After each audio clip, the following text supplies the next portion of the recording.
This event is part of Trinity University's The Conversation series, a forum dedicated to fostering constructive dialogue and productive disagreement. Trinity University affirms freedom of expression.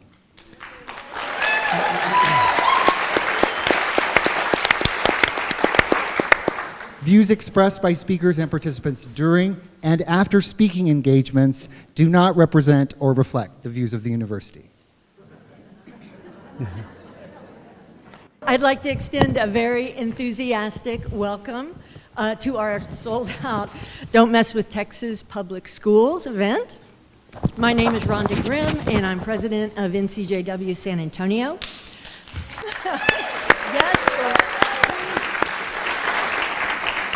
I know we're anxious to kick off this program and hear from our amazing speakers, but I'd first like to welcome some distinguished guests, and I apologize in advance if I miss anyone. I'd like to recognize Mayor Ron Nirenberg.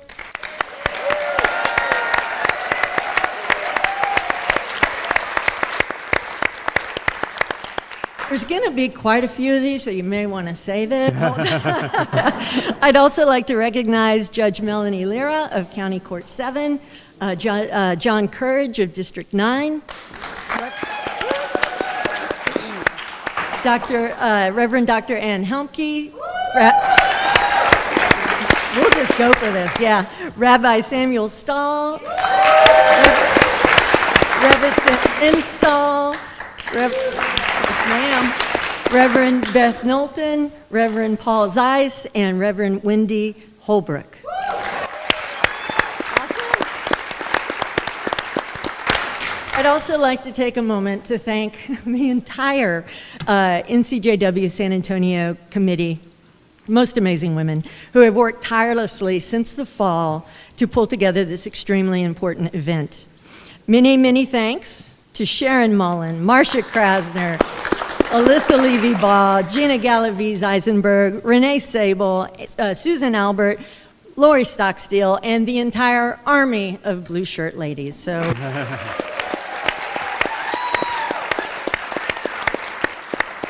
I'd also like to extend huge thanks to Trinity University.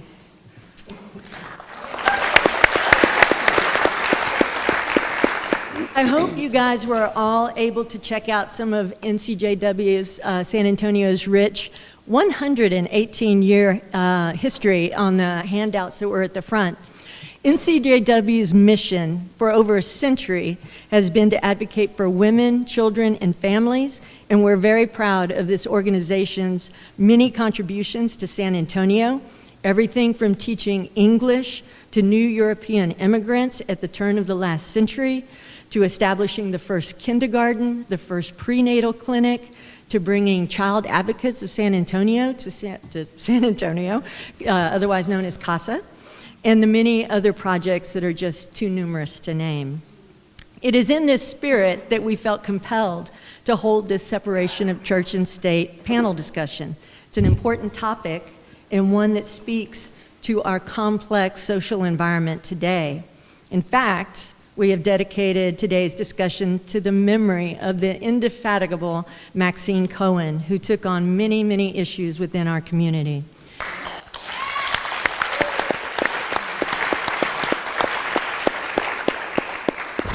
So just to be clear, NCJW's position is that religion is very, very personal, immeasurably important aspect of many people's lives, and it is a violation of this country's cherished religious freedom to bring a particular religion, or any for that matter, into the classrooms. However, you don't need to hear this from me. Instead, we've brought together this outstanding panel who is here to discuss the topic today.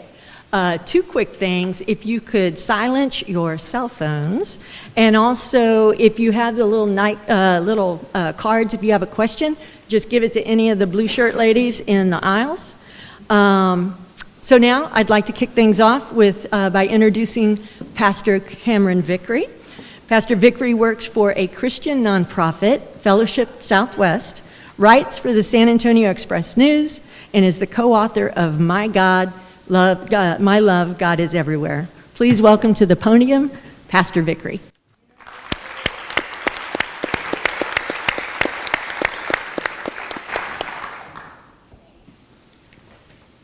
As a good Baptist girl from Dallas, that was some applause, okay, hi. In the 80s and 90s, I was raised on the principle of the separation of church and state. We were in the midst of what came to be known as the Baptist battles. My dad was the pastor of a large church, and it was one of many who were resisting the fundamentalist takeover of the Southern Baptist Convention. He helped launch a more progressive-minded denomination, the Cooperative Baptist Fellowship, which would keep religious liberty for all as a core commitment. So while my dad was on the front lines of those battles, I was in the front pews soaking it all in. One of the heroes of those battles was a man named John Baugh, a philanthropist from Houston and the grandfather of a dear friend. Mr. Baugh saw the writing on the wall long before others did. He said the fundamentalists were taking over Baptist life and would eventually try to dismantle our very democracy. The number one way, he said, to fight back was to hold firm the line of the separation between church and state. And number two was to protect religious freedom for all Americans. And that's the kind of Baptist I'm proud to be.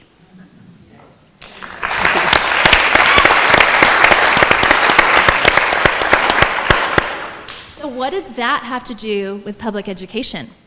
Well, sadly, a lot. And that's why we're here today. We're going to talk about all the ways Christians have crossed the line regarding religion in public schools. The latest and greatest of these efforts is Texas's new reading curriculum, Bluebonnet, which uses and, in my opinion, abuses the Bible to teach a particular worldview. Our panelists today will tell us everything we need to know about that curriculum and other ideas over the last few years, like displaying the 10 Commandments, reserving class time for prayer and Bible study, and permitting religious chaplains to take the place of licensed school counselors. But let me take you back to the 90s again. I remember sitting on the rug in my second grade classroom while my teacher read aloud to us from the chapter book, Snot Stew. Do you remember this book? It's told from the perspective of kittens overhearing arguments from their humans of is not, is to, is not, is to, and they misunderstand and think that they're playing a game called Snot Stew. Little me was so tickled by this. And now I look around at what's happening in our country with public education and realize it feels kind of like a game of Snot Stew. Politicians are saying that schools are putting kitty litter in the classrooms. All we can say to that is, it's not happening. They say, is too. People say they're taking God out of the classrooms. It's not like that, we say. Is too. I recently received an email from a reader of my columns in the paper saying that if he was raising kids now, he would never put them in public schools because of all the CRT, the woke training, and, wait for it, the transgender parades. Okay, I've been a public school parent in San Antonio for the last 10 years. We have 3 kids in elementary, middle, and high school. And what that reader thinks is happening in public schools is so far from our experience. But because that's the prevailing narrative, people like him are running for school boards. They run on promises of doing away with CRT and DEI and canceling health classes and sex education. I keep finding myself in the position of being the Christian who pushes back against Christian ideas cast as the solution to problems that don't exist. Mm-hmm. I do want to say regarding both the chaplain bill and the Bluebonnet curriculum, our San Antonio districts have handled things well. Very few, if any, explicitly allowed chaplains to replace school counselors, and only 2 of 20 ISDs in Bexar County are adopting the curriculum so far. The people who actually spend time in our schools and classrooms do not have the same energy around these bogus ideas as we see in the State House and on Fox News. And that's because, again, there's such a wide gap between perception and reality. And if we could work together to close that gap, we might be more effective at protecting church-state separation and religious freedom. But to work together, we need to be able to find common ground and put an end to the misinformation that fuels this movement. So back in 2018, I was a face, the first face actually, appearing in a video launch of the campaign Christians Against Christian Nationalism. The video opens with me looking straight into the camera, saying, "I'm a Christian and I am against Christian nationalism." When I posted it on Facebook, I was surprised at how angry it made my Christian friends. They were deeply offended that I could say something so unpatriotic and so anti-Christian. So fast forward to about a month ago, I wrote a column for the Express News about my opposition to the Bluebonnet curriculum because of the way it steps on the rights of parents to shape their children's religious education. I shared it with some fairly conservative friends. I was surprised again, but this time I was surprised to find they didn't disagree, which I think points to the unpopularity of this. So what was the difference? It could be that in that column I never once used the label Christian nationalism. Instead, I sought to explain why using the Bible in public school is not in anyone's best interest. Personally, I'm quite picky about who teaches my kids the Bible, and I think a lot of parents feel that way if they think about it. Now, don't hear me being overly generous here. There are some very dark and power-hungry people behind these efforts. But the average person in our communities simply wants the same things we want. They're just not hearing our perspective enough. Instead of name-calling, labeling, and generalizing, we need to do a better job of finding common ground. We all want our kids to be safe and survive school. Not really a given anymore. We all want religious freedom, at least for ourselves. We want our kids to have quality education and good values. All of us in this room want those things, and I think most parents do too. The other thing we have to do, and I'm almost done, is combat the misinformation floating around about public schools. In 2017, I helped start a grassroots organization here in San Antonio called Rooted, made of parents that just want to help spread the word about the positive things going on in public schools.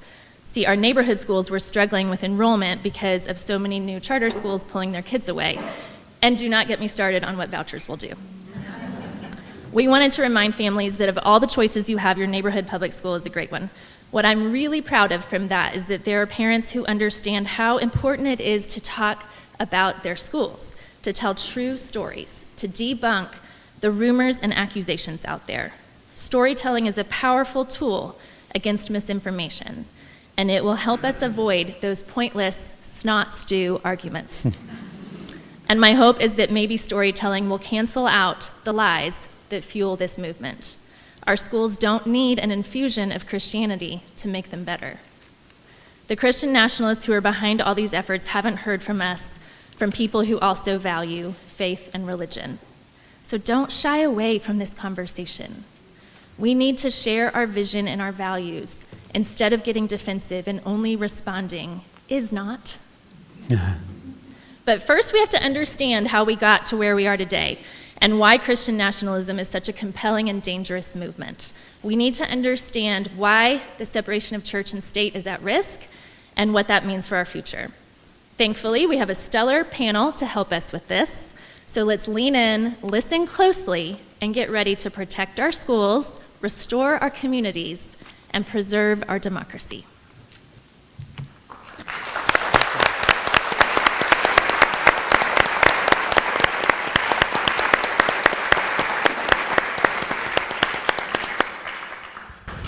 Hello everyone, I'm Martin Davies from Texas Public Radio.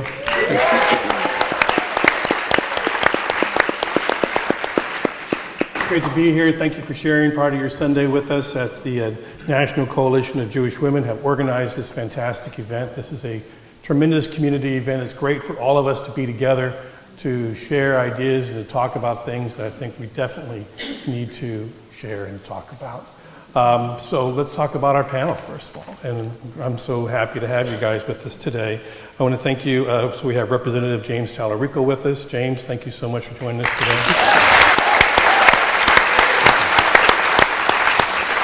Rachel Lazar, she is the President and CEO of the Americans United for Separation of Church and State. It's great to have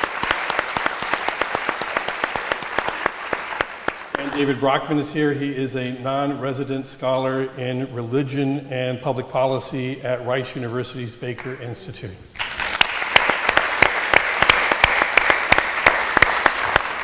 So we're talking about the separation of church and state, and we're drawing the line about what's happening in our public schools, and unfortunately we have a lot to talk about. So let's go to our Representative James Talarico. So what is the role of the Texas legislature in deciding the content of the school curriculum? Yeah, well, first, thank y'all for having me. This city and this university have a special place in my heart, because before I was a politician, I was a public school teacher, and I taught 6th grade language arts at Rhodes Middle School on the west side of San Antonio. And I did some of my teacher training here at Trinity University, and so I made some of the best friends I have in my life here on this campus, and it's wonderful to be back. Thank you all for having me. Thank you particularly to our incredible mayor, Ron Nirenberg, for welcoming us and for being a shining light for the entire state of Texas.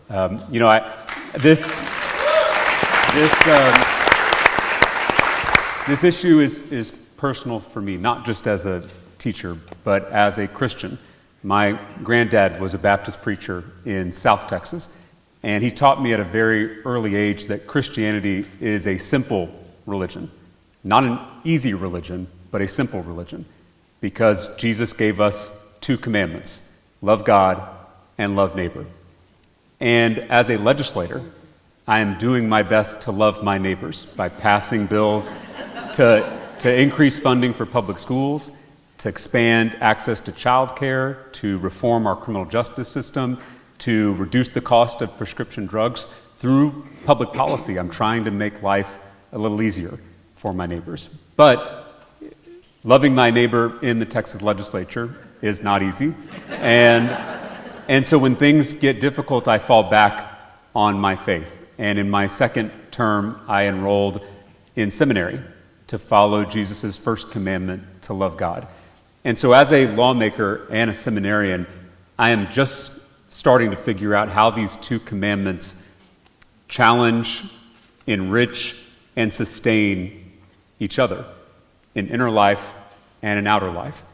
And as I was sitting at this intersection of religion and politics, Christian nationalism reared its ugly head at the state capitol, a bill to force every teacher in the state to post the 10 Commandments, a bill to replace school counselors with untrained, unsupervised religious chaplains, a bill to teach Christian Bible stories as historical fact to our youngest students, and, as you've probably seen on the news, a bill to defund our neighborhood public schools to subsidize private Christian schools.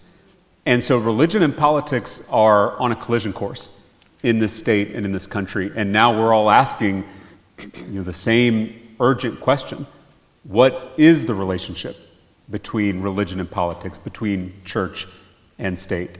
And the answers that we come to will determine the future of our democracy and will determine the future of Christianity. I'll just say, on my first day in office, I put my hand on our family Bible and I swore an oath to the Constitution, not the other way around. I'm a Christian, but I know the most dangerous form of government is theocracy, because the only thing worse than a tyrant is a tyrant who thinks they're on a mission from God.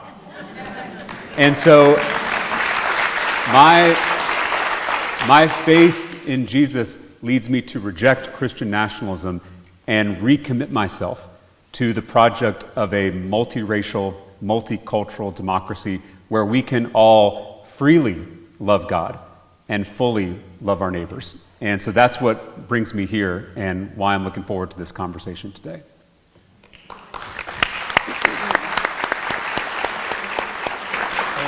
Rachel, let me ask you about what is Christian nationalism. And it seems to me that what happens with Christian nationalism, the impact of it to a household, to a family, it ends up everyone, if there is Christian nationalism, that if there's a Christian authority that's going to decide what happens to our government, to our economy, to our schools, to what we can read, what we can watch, that we end up being poorer, less healthy, less free. I mean, is that the road that we're on if Christian nationalism is able to grab hold of our country? Absolutely. I mean, I think less equal as well. And I define Christian nationalism, and I might have originally taken this from my friend Amanda, who runs the Baptist Joint Committee, but I define it as a cultural construct and a political ideology rooted in the belief or the lie that America was founded for European Christians and that our laws and policies should perpetuate that power and privilege for that select few over everyone else. And I don't, from what I know from my Christian friends, I don't think it's Christianity. I think it's about power and keeping the traditional power structures alive, which means that true Americans, according to Christian nationalists, are not just white and not just Christian. They're a certain type of Christian, because there are a lot of wrong Christians. And they're also truer if they happen to be male and straight and cisgender on top of the other things. And that's what I mean by traditional power structures. And yeah, I think that from the former Trump administration, and of course Trump has always had this transactional relationship with Christian nationalists, you know, getting their support in exchange for more power. And what we saw in the last Trump administration was this misuse of religious freedom, and that's what's so distasteful and really corrupt about it. You know, religion, which, you know, I'm proud to be Jewish. I'm the first Jewish and non-Christian leader of Americans United in our almost 80-year existence. And religion, as far as I know and understand, is supposed to be about love. You know, Christian nationalism is turning religious freedom from a shield that protects this love into a sword that licenses discrimination and harm to other people. And in fact, in the first Trump administration, we saw executive orders to allow religious freedom to be used to deny health care, religious freedom to be used to turn away people from social services, people in need, needy people, and religious freedom also to deny people jobs. You know, in particular, something almost went through in the federal contractor realm, which employs, or at least did employ, a lot of people throughout the country, you know, and to sort of expand the right from just not sort of hiring co-religionists for religious entities to corporations getting to claim they have religious identities and getting to turn away folks not just who aren't co-religionists, but who don't pass their religious litmus test, really, you know, aimed at LGBTQ people. So yes, it affects every single realm of life,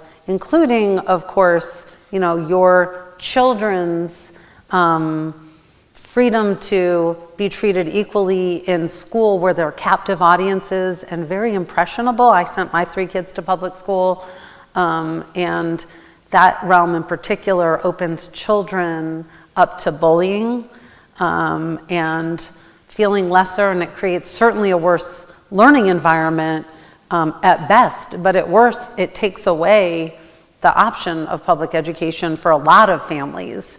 So there are so many harmful effects of Christian nationalism.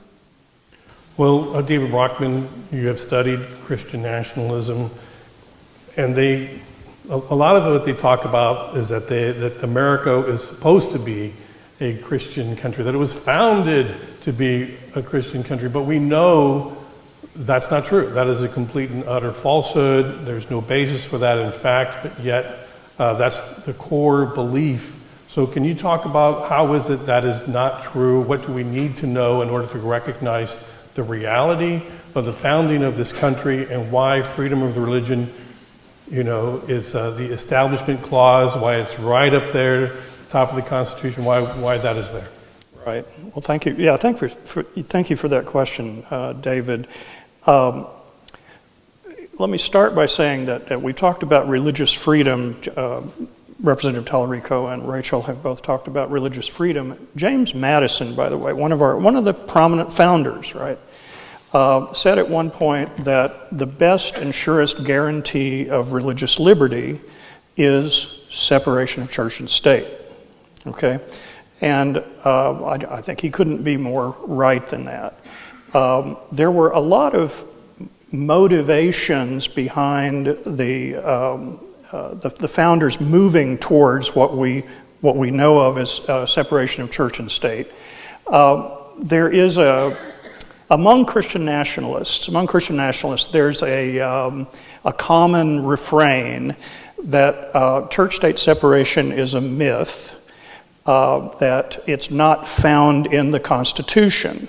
And there was a member of the Texas State Board of Education who is no longer with the state board. He's rolled off the board, but he was famous for pulling out his wallet and pulling out a $100 bill and saying, I'll give this $100 bill to anyone who can find the words separation of church and state in the Constitution. And of course he got to keep his $100 bill. It was an easy bet, because you can't find the words separation of church and state in the Constitution. However, you also can't find the words federalism or separation of powers or checks and balances in the Constitution. And I don't think it has the words Elon Musk in the Constitution. I won't comment on that, but those are generally recognized constitutional principles, right? And separation of church and state is another one of these generally recognized constitutional principles. It comes down to basically two items in the Constitution. One is the ban on any religious tests for public office, which is part of the Constitution, the main body of the Constitution. And another prominent one is the First Amendment to the Constitution, which includes the Establishment Clause that David mentioned before. Congress shall make no law respecting an establishment of religion, which for generations has been interpreted legally as meaning that government cannot make any particular religion or any particular religious community the official or state religion. Unlike, say, the Church of England, which has long been since Henry VIII, has been the official religion of England. So you had this. So basically, why did they come to this this particular approach? This was revolutionary at the time. This was a very unusual aspect of our government at the time in the late 1700s.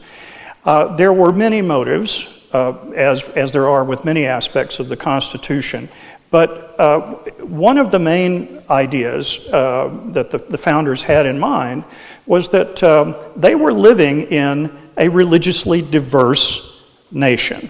The young nation was religiously diverse. It was overwhelmingly overwhelmingly Christian and overwhelmingly Protestant.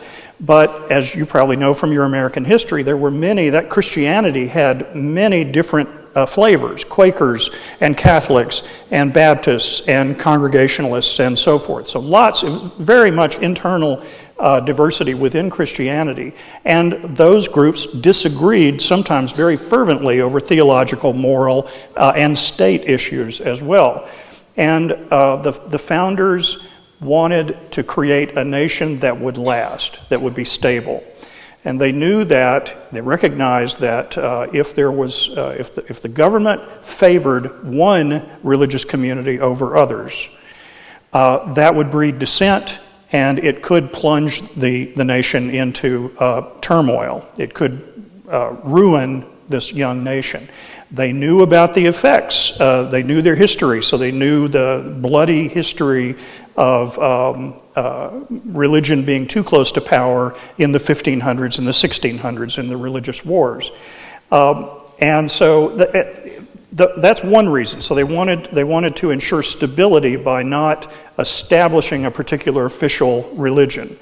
The second thing was, and I think this is too often overlooked by Christian nationalists and many of those of us who are critical of Christian nationalism, and that is that founders like Madison, Thomas Jefferson, believed strongly that when religion getting too close to power is bad for religion.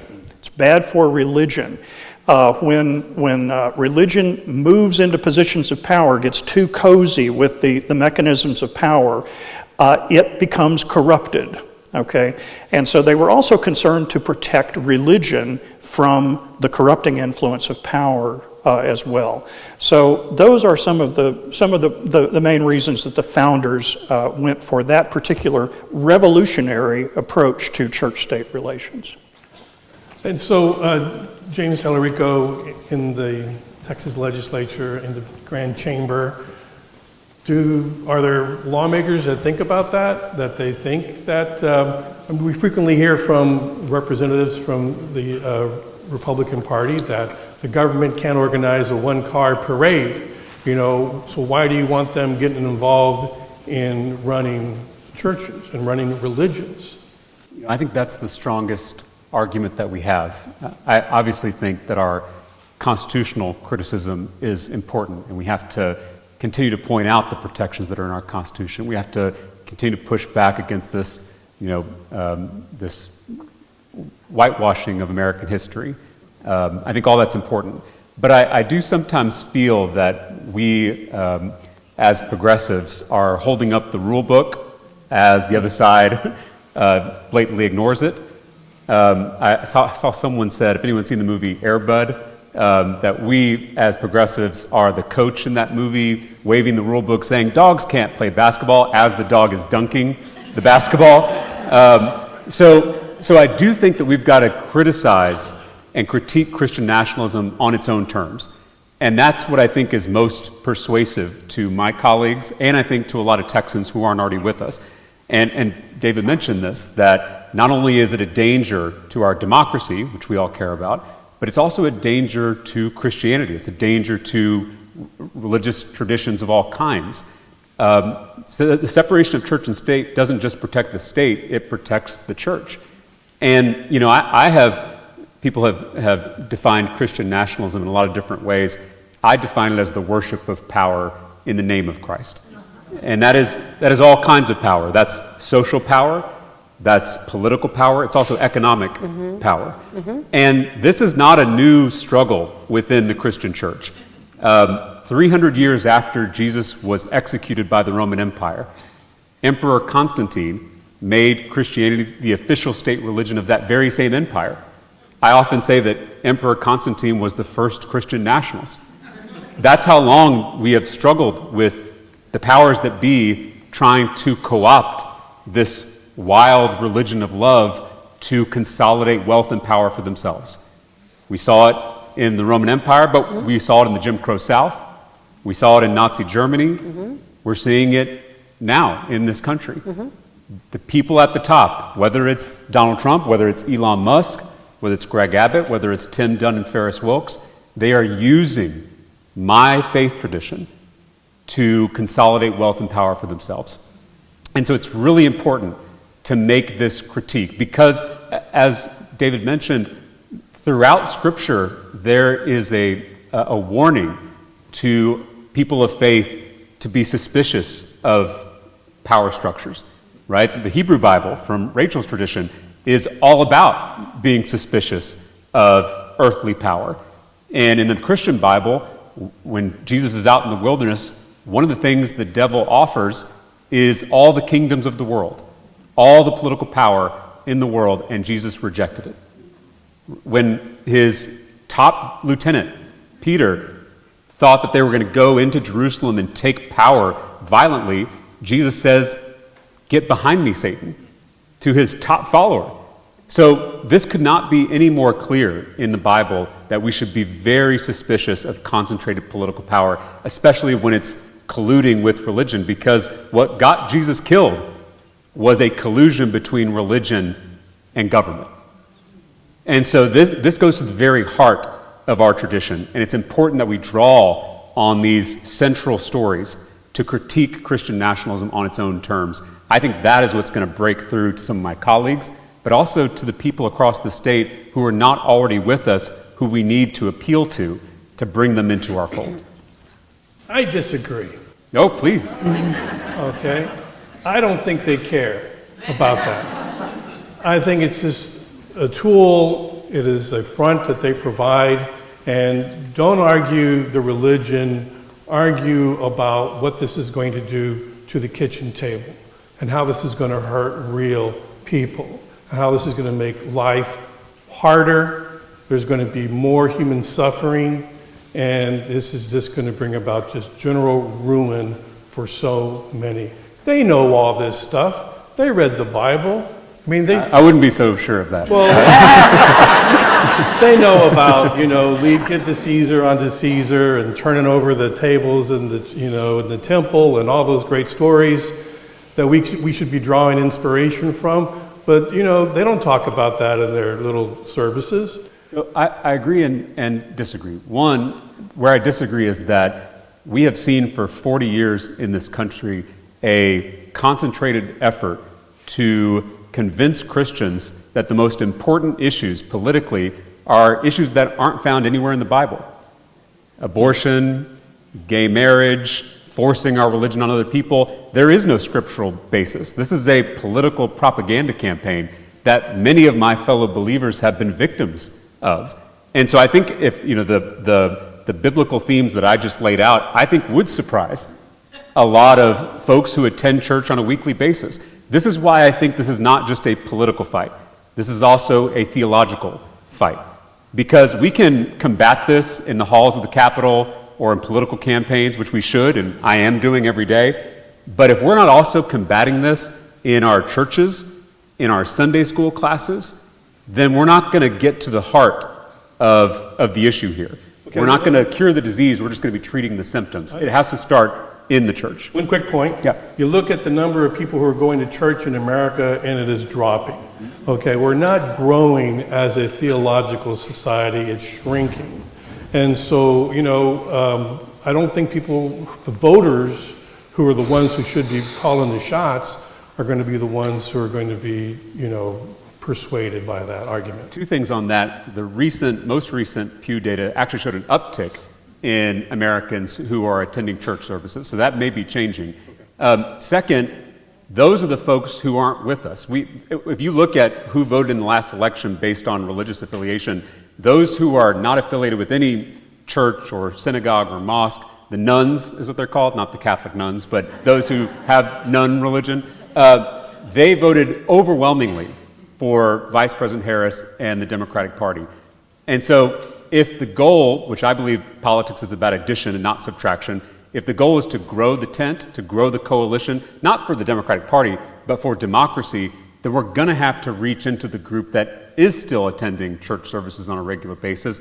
And there is some interesting political data from the last campaign that in the most evangelical counties in Pennsylvania, a group that I was working with, Evangelicals for Harris, with our targeted messaging and ads using religious language, which Democrats have not used since Jimmy Carter, we actually saw those counties were the only counties in the state that showed progress for Vice President Harris. Every other county saw a decline for the Democratic Party, but those evangelical counties saw the opposite because we were speaking to them using their language. Can I come Rachel, in on your I want you debate? in on this. Yeah, I have thoughts.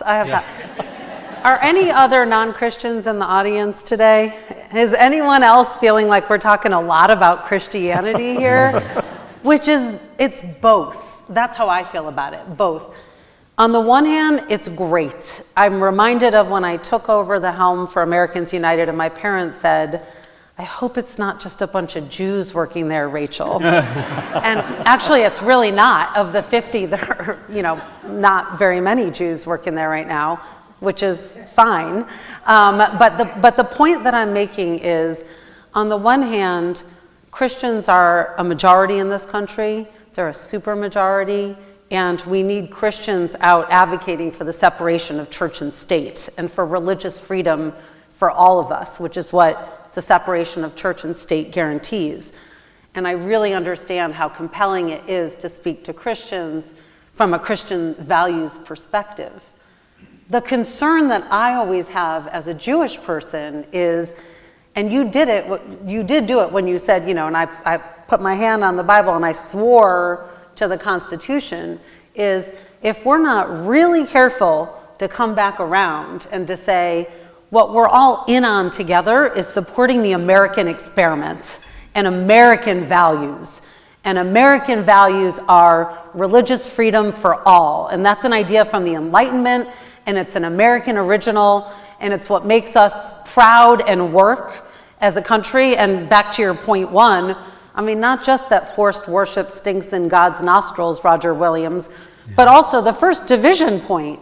Look what happens as we sort of enmesh church and state in this country. We get more and more divided, right? That is we're seeing it before our very eyes. And so, there's this part of me that wants to, quite honestly, tell stories about my daughter, my middle daughter, Nicole, who when she was in pre-K at public school, came back from school one day and said, "Mommy, what does it mean that when we die, Jews go down and Christians go up?"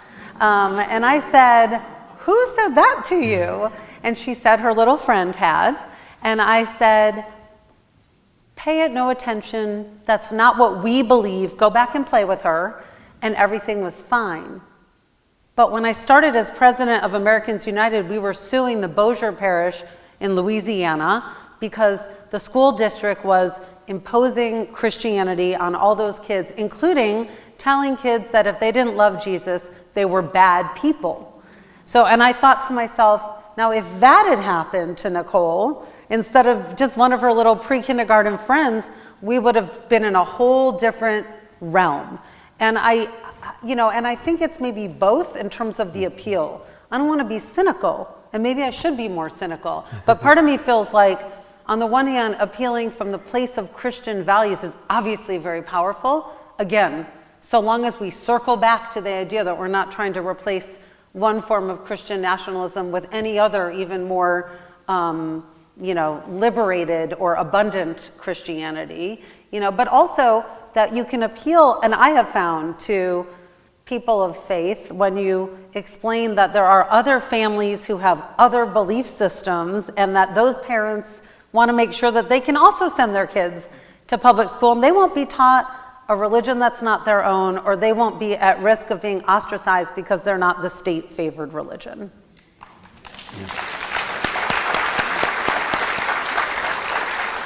Later, Brockman, so take out Christianity and all this stuff out of it. What about just the trend of just religious extremism? Looking at how religious extremism works as a function. It seems like it always kind of, there's a trend, it works in a certain kind of way, like a particular kind of animal. And to me, my own theory is that it's really just a bunch of gross old men trying to control women's bodies. But, that's the end game. But what can we learn about overall religious extremism, looking at what's happening in America? Yeah, today? well, that's an excellent question. The religious extremism is, as you know, is a global phenomenon. It's not just here in the United States, and we see it in multiple places. India, for example, we have Hindu nationalism. We have the rise of theocratic Muslim states, Afghanistan, Iran, so on. The ISIS movement was very much a theocratic movement. We see it in the Christian nationalism in Hungary under Orban.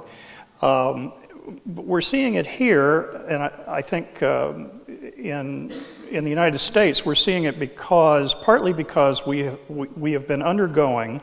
Now, this is the kind of general view of most sociologists of religion that I've read over the last few years, is that this rise in religious extremism and the spread of religious extremism is in many ways a response to the demographic and social and cultural changes that have been taking place in the United States since the 50s, 60s, and so on.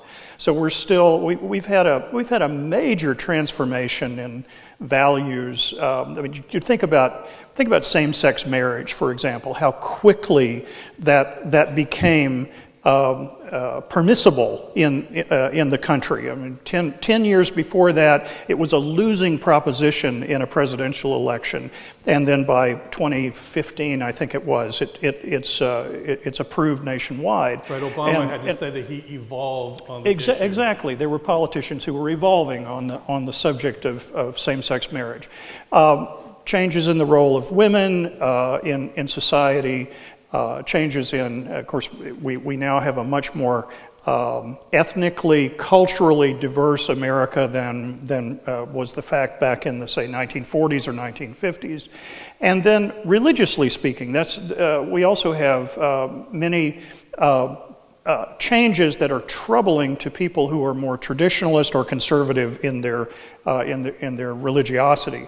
So, for example, I think you mentioned the Pew Research Religious Landscape Survey, which has just come out, quite good if you Google it. It's very interesting. We're now Christianity as a whole, and that includes all these different diverse versions of Christianity that have been mentioned already, has declined down to where it's about 62% of the population now. Okay, so it's just above half of the population. At one time, Christianity was 90 or more % of the population. So a significant decrease over the last few decades in Christianity. Non-Christian religions other than Christianity, are up to 7%. From the last time I saw it, I think 2014 survey, it was around 5, maybe 4% of the population. So the share of non-Christian religions, including Judaism, has risen and is rising. But then the big change are the religious nuns that James talked about before. Those who say, when they're asked, what religion are you? They say, none of the above. And that's now up to 29% of the population, almost a third of the population. These trends are, many of us find these trends welcoming, okay, because we like diversity. Diversity is a good thing. It makes us stronger, it makes us healthier, and so forth. But there are many people who are troubled by these trends, and they're entrenching. They're trying. This is kind of in a way. One scholar talked about this as kind of a rear guard action to try to hold back the tide of change. And I think that's a persuasive explanation for the relatively sudden rise of Christian nationalism in this country. It was just as recently as the 1980s, it was basically a fringe movement in the United States. Now, what is that? 40 years later, it's the Republican Party. You know, it's a major component of one of our two major parties. So I think there's good data to support the idea that this is really a way to try to cling to power, cling to political power, cultural power, social power that particularly white Protestant Christians have held since the country was founded. So, all right, and so, Rachel. I was just going to add, I fully agree with you, but I was just going to add that within the last 20 years, we saw our first black president. We had our first black and South Asian vice president and female, who then was a major contender for president. We saw the Black Lives Matter movement. We saw the Me Too movement. I saw another Pew study that said something like 40% of Gen Z women who are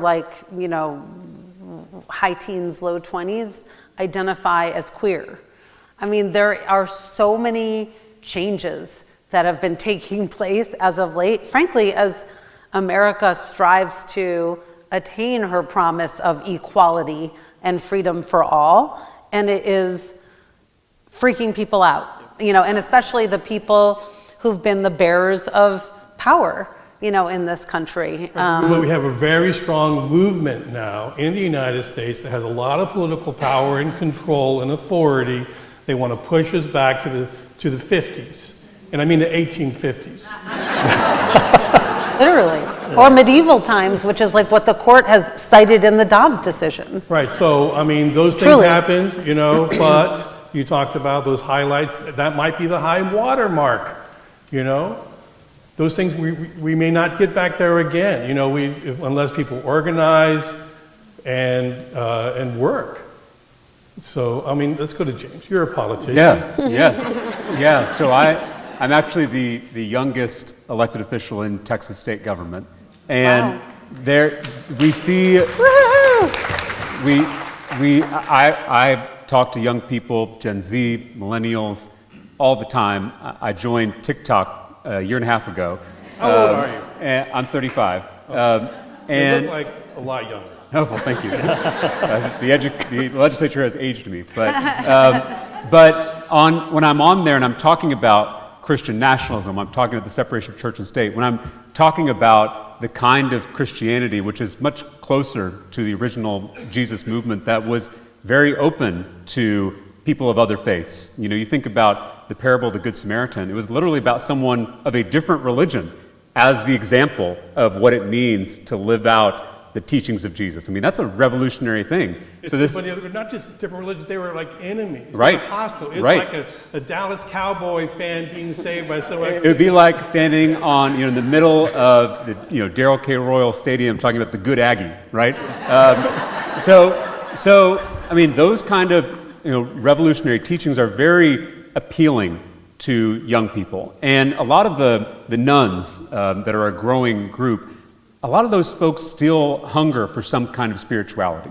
What they are rejecting is this sectarian religion that your child was exposed to at an early age in a school setting. This kind of, we're right, you're wrong, I'm going to heaven, you're going to hell, which doesn't resemble any of the teachings in my tradition, doesn't resemble many of the teachings in the world's great faith traditions. I mean, there is so much ethical overlap between the great world religions. I mean, no tradition says that when someone gets sick, you see how much money you can make off of them.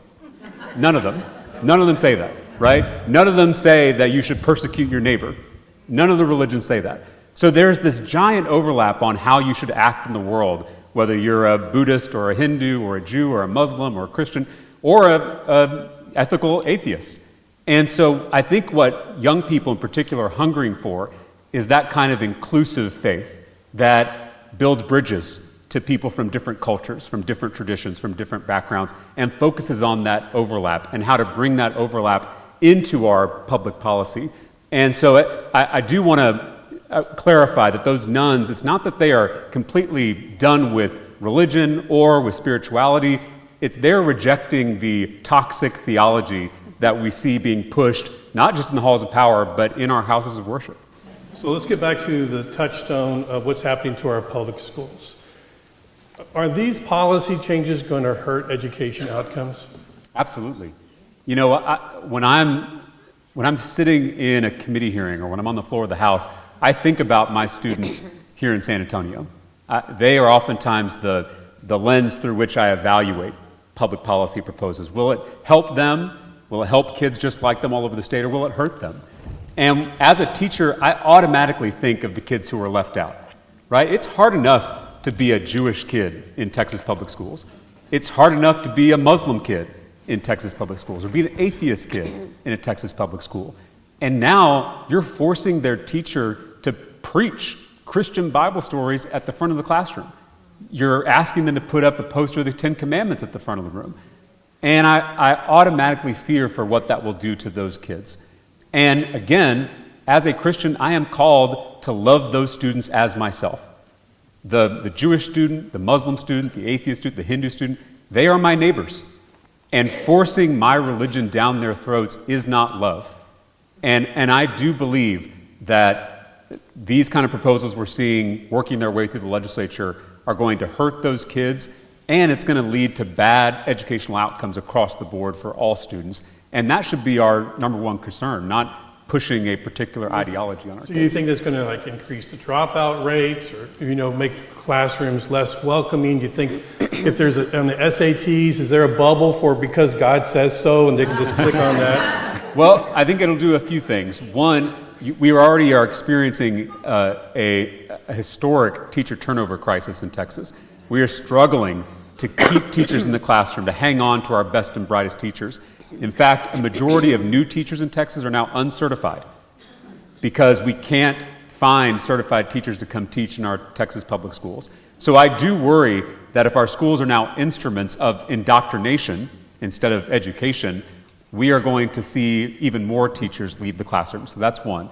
Two, I do think that any time that's spent on religious indoctrination is time not spent on reading, writing, and arithmetic. And so we have limited time in our public schools, and if we're not focused on increasing academic outcomes for kids, then we're doing a disservice to our students. And then last, we already know there is a growing mental health crisis in our schools. You talk to any teacher, I've talked to teachers who've been teaching 30 years, and they tell me they've never seen anything like this. The scope and scale of this mental health crisis is astounding. And I do worry that if we are now infusing classrooms with culture wars, if we're now persecuting certain students, that is just going to exacerbate that crisis, which again leads to worse educational outcomes. So those are the three ways that I fear this could have an impact on kids. So David Brockman, what's in this Blue Bonnet curriculum? I mean, give me examples. Okay. Yeah, I was asked to do a review, an independent review of the Blue Bonnet curriculum as it came to be known. And this what was is that? What's that? What is the Blue Bonnet? Yeah, the Blue Bonnet. A nice Texas Sure. name. The Blue Bonnet curriculum, and They don't call it brainwash. Great Texas name. It is an open resource curriculum, that is open resource instructional materials for reading and language arts. In this case, there's also a mathematics version that I didn't look at. So reading and language arts for K through 5, kindergarten through 5th grade. And the idea here, which is a great idea, is to basically have a state-approved curriculum with full instructional materials that any school district can pull from. So they don't have to purchase materials from the usual publishers like a Pearson or McGraw-Hill or whatever. So and because it's owned by the state, it can then be tailored to the particular school district as well. So you could, add, remove components of it. So theoretically, it's a pretty good idea. Unfortunately, the implementation has not been so great. It is I did a review, independent review of this curriculum, the K through 5 curriculum for Texas Freedom Network, and you can, if you want to go look at what I said about the first version and then the final version that was approved by the State Board of Education, you can go out to the Texas Freedom Network website and take a look at my reports out there. But just to summarize, what I found is that the Blue Bonnet curriculum is, unfortunately, it vastly overemphasizes Christianity at the expense of other religions. So there's quite a bit of Christian content, Christian and biblical content in the Blue Bonnet curriculum, and there's basically only lip service paid to any other religions. Judaism is presented, but only biblical Judaism. So only Judaism of the biblical period, which would include I'm including the New Testament period, the Christian period. Right, so there. they call it. But they talk about the Old Testament. It's Hebrew Bible. As if there were, if you may not believe that is the Old Testament, you may believe that is exactly, the Testament. Exactly. But basically, what goes on, there's no coverage of rabbinic Judaism. That is Judaism, after the early CE period. So Christianity is vastly overemphasized. Students learn, let me just give you an example here. There's basically minimal mentions of Islam, Hinduism, Buddhism, Sikhism. I've talked about the Judaism problem. Students learn about just some examples from the whole K through 5 scope here. The biblical creation and flood stories, the wisdom of King Solomon, Daniel in the lion's den, the life and miracles of Jesus, the Last Supper, the Apostle Paul, Psalm 23, the Lord is my shepherd, kindergarten lessons on Jesus' teachings about the Good Samaritan and the Golden Rule.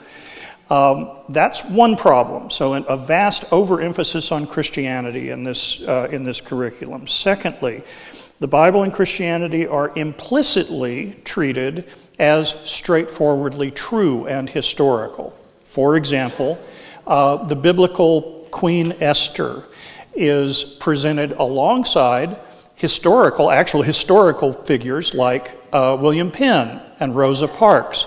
And there's considerable scholarly consensus that Queen Esther was legendary. Let's say, we'll put it that way. Okay, but she is actually placed historically as if she were a historical personage. Now, I'm not going to say whether she's historical or not, but it's questionable.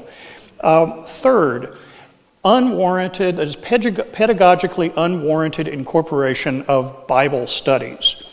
2 art appreciation lessons. One is in kindergarten, and it is supposedly an art appreciation lesson about art that concerns creation myths. So creation myths from, let's say, the Aztec, the Maya, the ancient Greeks, but also Genesis.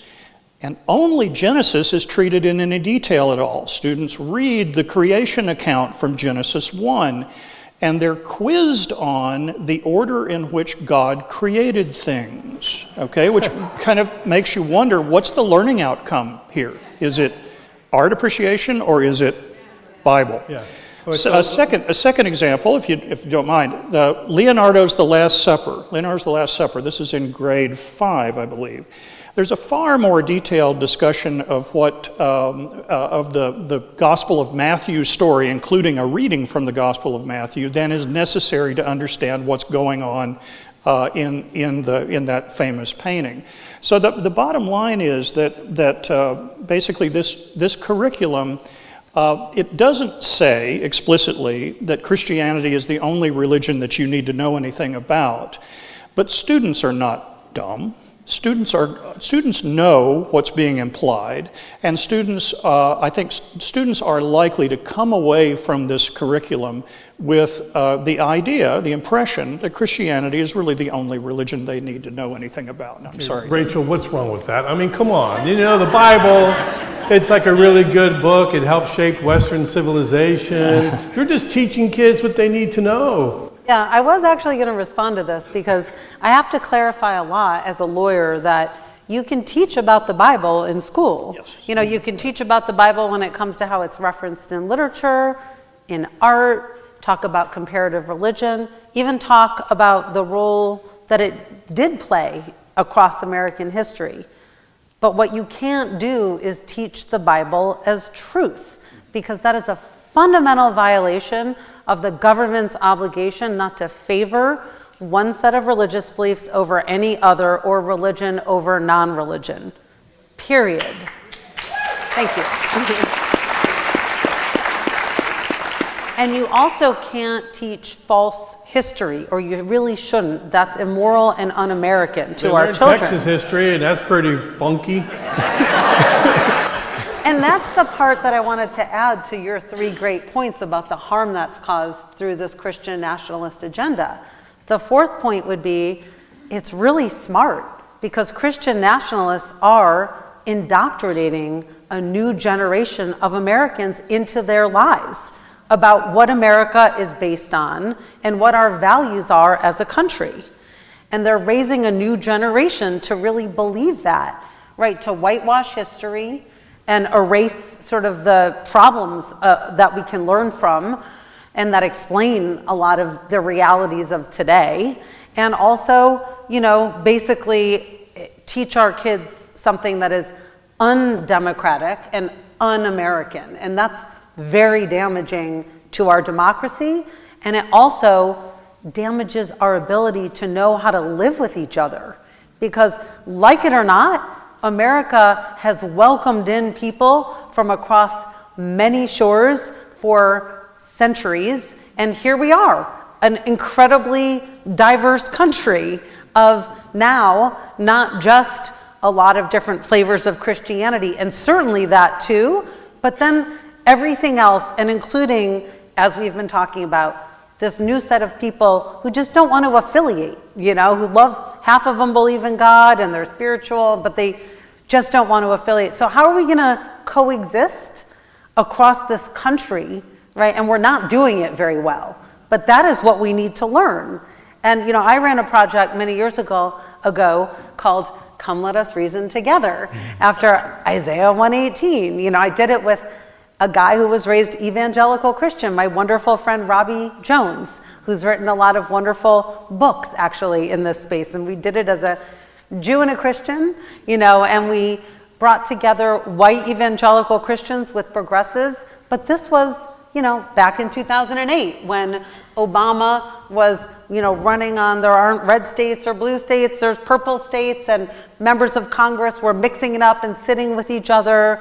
And how are we going to make it as a country if the hatred is so palpable and we can't even speak with each other? And guess what? The government not favoring one set of religious beliefs over others helps us be able to love each other, right? And not treat each other like this. And that's why we're fighting so hard at Americans United. And I just want to say one more thing and then turn it back over to you, Dave, which is here we are in Texas, right? Like, I'm sitting next to a member of the state legislature who's wearing cowboy boots. Like, I'm really here. I'm from Chicago and living in D.C. Kudos to Texas for all the energy here, to fight back. I mean, it's really palpable. And everything that the state is doing, was reading that you're number one in renewable energy. And, there's so many great things going on here. But I don't even want to use the word. It's a show when it comes to your, what's happening across public education. I mean, it's a real problem. And our lawyers at Americans United for Separation of Church and State are here for you. So if you witness or hear about incidents where religious freedom is being violated for children in public schools, we are standing by at au.org. And you really should let us know. There's a place on our website to report a violation, and that's why we exist. We'll follow up. We're here to protect you. Real quickly, David Brockman. In the Bluebonnet curriculum, do they include the story of Jesus as a refugee having to flee Herod and go to Egypt, except he ran into Operation Lone Star at the Red Sea? Not That's there. not in there. Okay. Not in there. Okay, all right. So, Representative Talarico, how much is this a part of school funding? Because if schools take the Bluebonnet curriculum, then they get extra money. So they're basically, they're starving them and yet telling them you'll get more money if you take this project. Right. I mean, they try to say that this is an optional curriculum, which that's technically true, but when you are starving schools for resources, we rank 44th in the nation in per student education funding. Texas teachers are making less than they did 10 years ago. Many of them in this community are driving Ubers at night to make extra money. Then it's not really optional when you're dangling that financial incentive in front of starving schools. I also want to make a point about this kindergarten curriculum, about the Golden Rule, because I got a copy of it before the committee hearing, so I got to look over it. And it basically gives Jesus all the credit for the Golden Rule. And again, I love Jesus, nothing against Jesus, but Jesus was a faithful Jewish rabbi to the day he died, and was drawing upon Jewish tradition. And Buddha said the same thing 3,000 years before Jesus. And there's actually, when you look through all the traditions, the Golden Rule exists in all of the great faith traditions. And my point of saying this is, what a beautiful lesson that would have been for our kindergarten students. To learn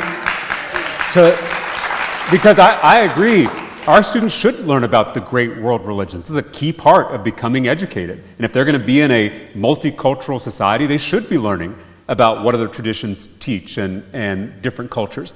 But in kindergarten, we could show, despite this diversity, there is unity, and that we have the same ethical framework of treating others as you want to be treated. And I think that's a real missed opportunity. And I just, back to Rachel's point about how do we get to a place where we can love each other again, I think it does start in kindergarten. And I think it's drawing upon these beautiful, diverse traditions to highlight that lesson. I think about the opportunity cost of this curriculum. When you are focused on indoctrinating, when you're focused on shoving religion down people's throats, you forget the real beauty of this diversity. And I do hope that we can get to a point in this state where we're not afraid of that. You mentioned, Rachel, you're not from Texas. As we all know, the great Lyle Levitt said, you're not from Texas, but Texas wants you anyway. And that's because we're the friendly state. We've kind of forgotten that, but Texans used to be known for our hospitality, right? If you look up our official state motto, it's friendship. And I'll say this one thing. The word Texas comes from the Caddo Native American word for friend. But what's interesting is that they didn't use that word to describe a friend in their own tribe. They used that word to describe a friend in a different tribe. Friendship across lines of difference. Friendship amidst diversity. I mean, that's what makes Texas so great. We're this big mashup of all these different people, all these different cultures, right? I was just with your mayor in a Tex-Mex restaurant, and I heard Selena playing over the loudspeakers. If you listen to Tejano music, you're hearing Spanish vocal styles from northern Mexico, but you're also hearing polka dance rhythms from Czech and German immigrants. I mean, that is what makes Texas so great. And I hope that our state leaders can get back to this idea of friendship and making Texas friendly again. That's nice.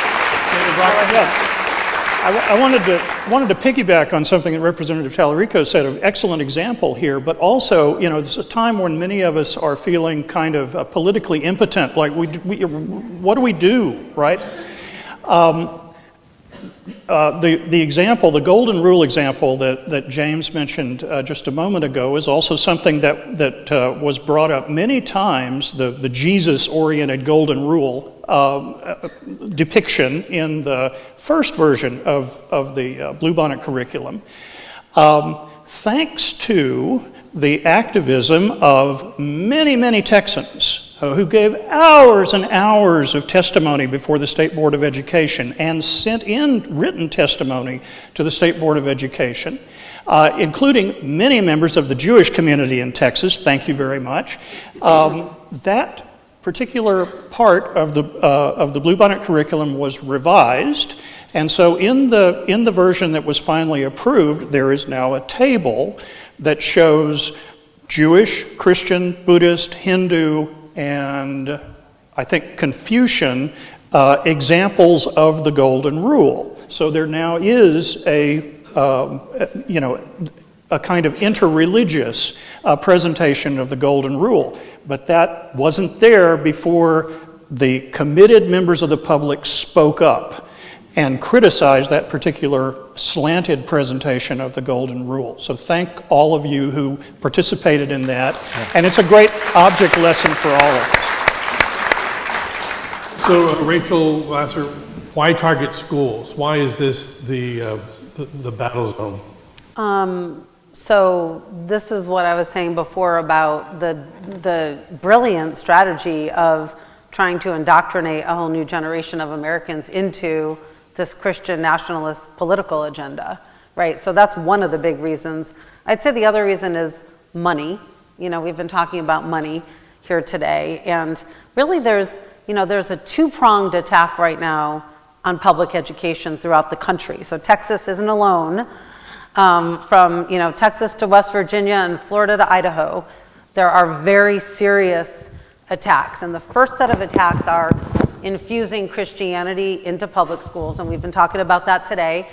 There are 29 Ten Commandment bills this state legislative session across 14 states, right? Louisiana was the first state that actually passed this. Of course, in 1980, in a case called Stone v. Grimm, the Supreme Court said about a Kentucky similar situation, you can't do this, right? So we've seen this before, but so there are these 10 Commandment bills everywhere. We know in Oklahoma, there's also this Bible infusion, right, and effort to purchase, God bless the USA, Trump Bibles for the public schools, literally.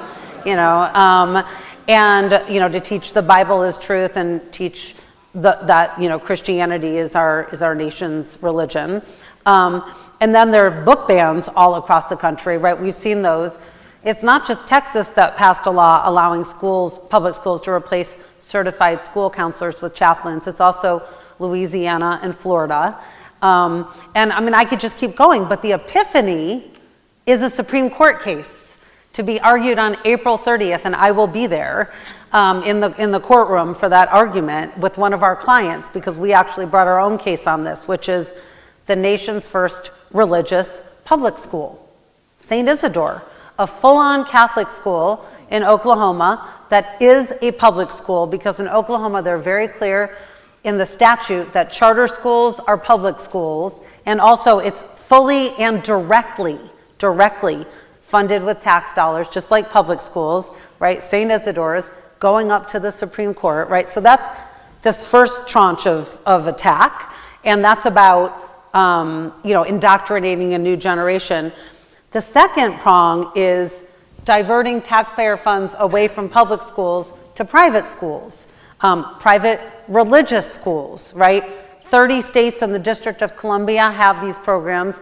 In recent years, the Supreme Court has ruled in some cases to usher in even more of this, right? Ruling in this case called Carson v. Macon in 2022 to force Maine to send tax dollars to indirect, right, through vouchers, right, to fund religious education, where the state went out of its way to say, in order to uphold our constitutional state commitment to religious freedom, we're going to allow kids in rural areas that don't have access to public schools to go to private schools, but not private religious schools, because that's a constitutional violation. The court said, nope, that's actually discrimination against religion, and that's why Justice Sotomayor in her dissent said, wow, in this decision the court is actually going to a place where church-state separation is unconstitutional, something unconstitutional, pretty wild, right?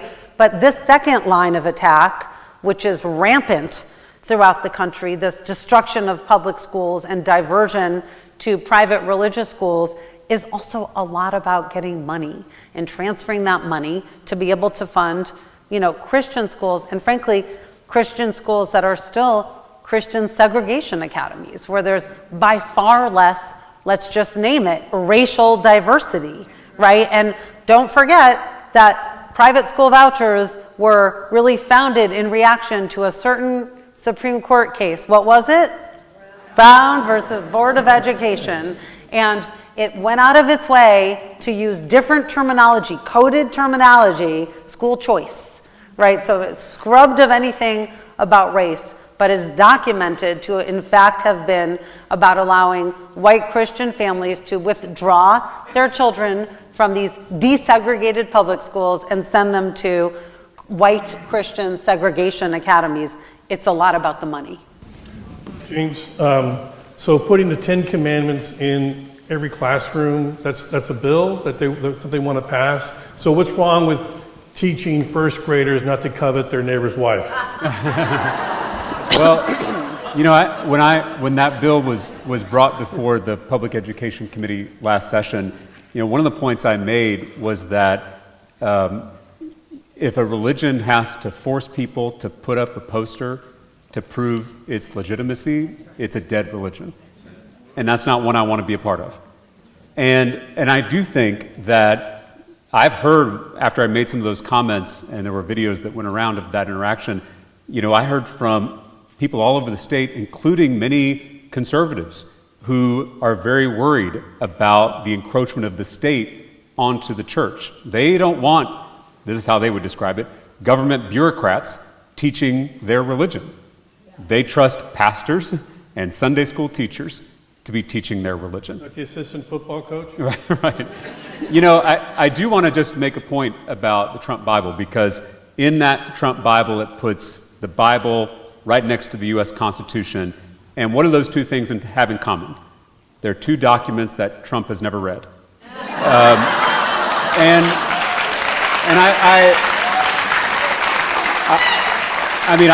I do think the only time Donald Trump has opened a Bible is to sign one of his Trump Bibles. And this is happening with politicians both at the federal level and at the state level, and we see them in the news. We can point out the hypocrisy. The only point I want to make is that we're not paying nearly enough attention to the billionaire mega donors who are pulling the strings behind the scenes. Obviously, Elon Musk has already been brought up, which, by the way, where are all the Christians in Congress? I see a lot of Republican congressmen with Christ follower in their Twitter bios who are doing everything but following Christ. They're supposed to be feeding the hungry, but they're cutting food stamps. They're supposed to be healing the sick, but they're cutting Medicaid. They're supposed to be serving the poor, but they're cutting taxes for billionaires.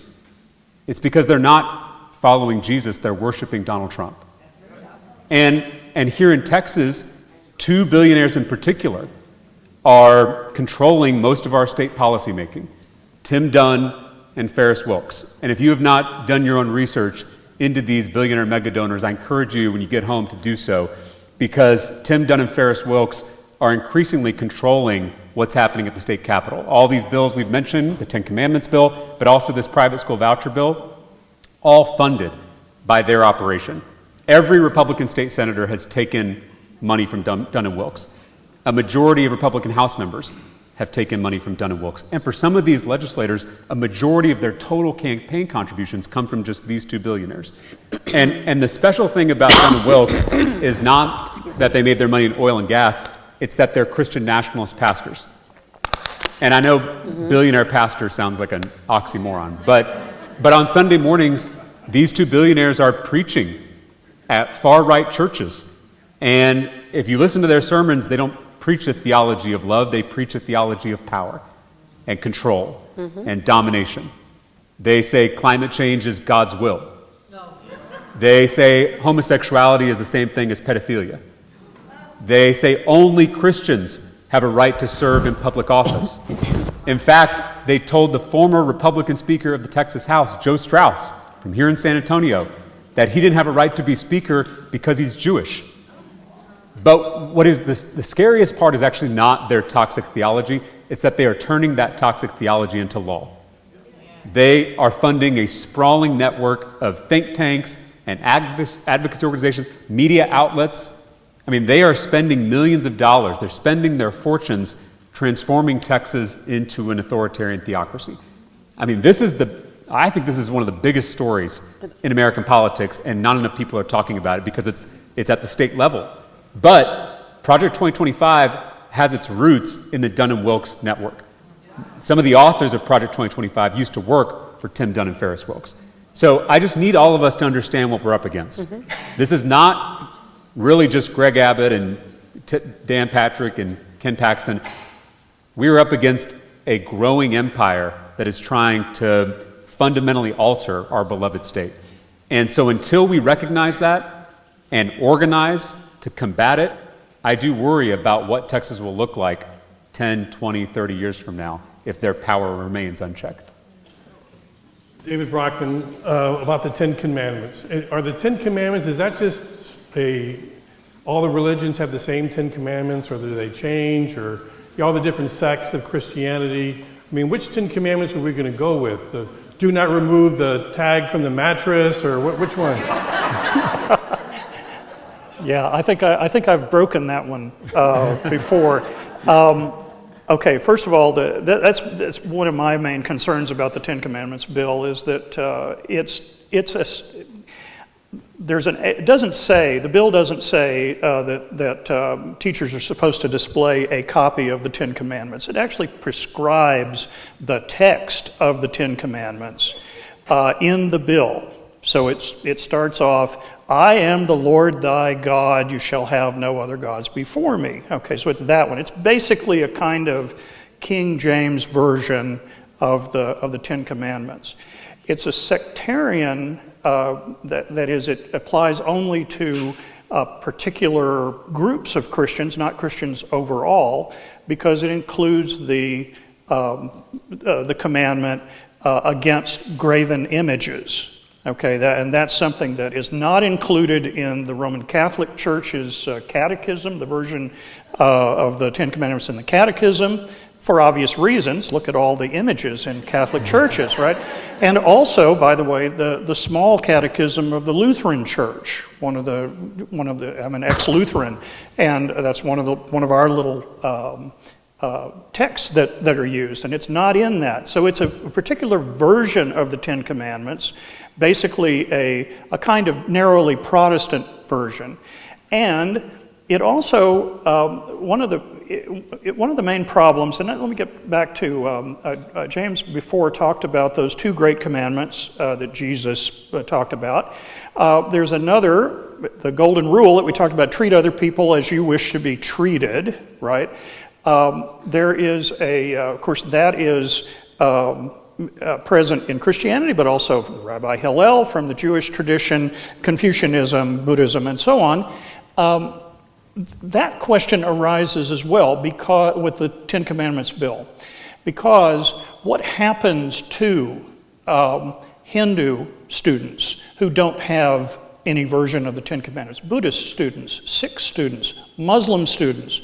They may recognize some of those commandments, but what about, I am the Lord thy God, thou shalt have no other gods before me? What about those are things that immediately shut those students aside as outsiders, right? Outsiders in their own public schools.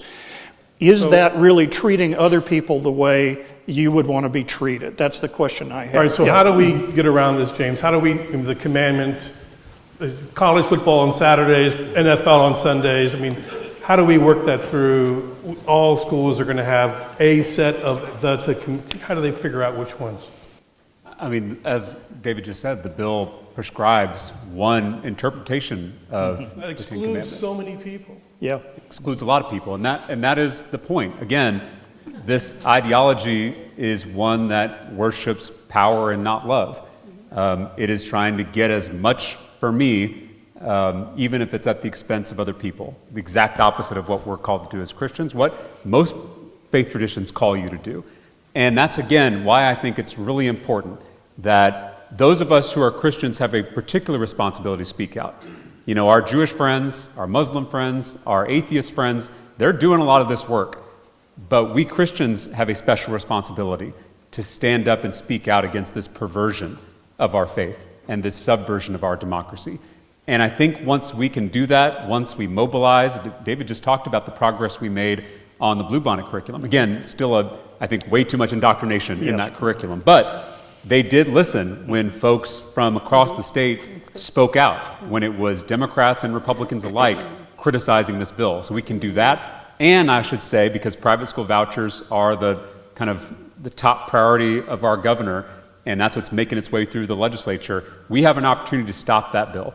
And so if you are not calling your representatives here in San Antonio on a daily, weekly basis, I encourage you to do so, because I've talked to some of my Republican colleagues, and they tell me that 90% of the calls coming into their office are anti-voucher. So they are feeling the pressure. And even the ones who want to vote for the bill are coming to me and saying, hey, my constituents hate this. What kind of amendments can we put on this bill to make it less terrible? That is the kind of pressure that when constituents reach out and contact their lawmakers gives me space to be able to kill a bill or make a bill less harmful in the legislative process. So please keep the pressure up on vouchers, because we have a chance to stop this thing in the next few weeks. We have, yeah. So we're supposed to get some questions from the audience written down on cards. And as we get that going, Rachel, so how is that not just like full stop unconstitutional? How does that, Ten Commandments strictly taken from one particular point of view, how does that not violate the Establishment Clause? May their overreach be our opportunity for progress, right? I mean, say it with me. May their overreach be our opportunity for progress. This is a blatant violation of the separation of church and state. And by the way, in our lawsuit in Louisiana, on behalf of Presbyterian, Jewish, Unitarian, and non-religious plaintiffs, the judge in the federal court already ruled that this was blatantly unconstitutional in Louisiana. So I think we have opportunities still to win because it's such overreach. So I have a question here, and I think James should be good for this one. The question is, aren't vouchers unconstitutional?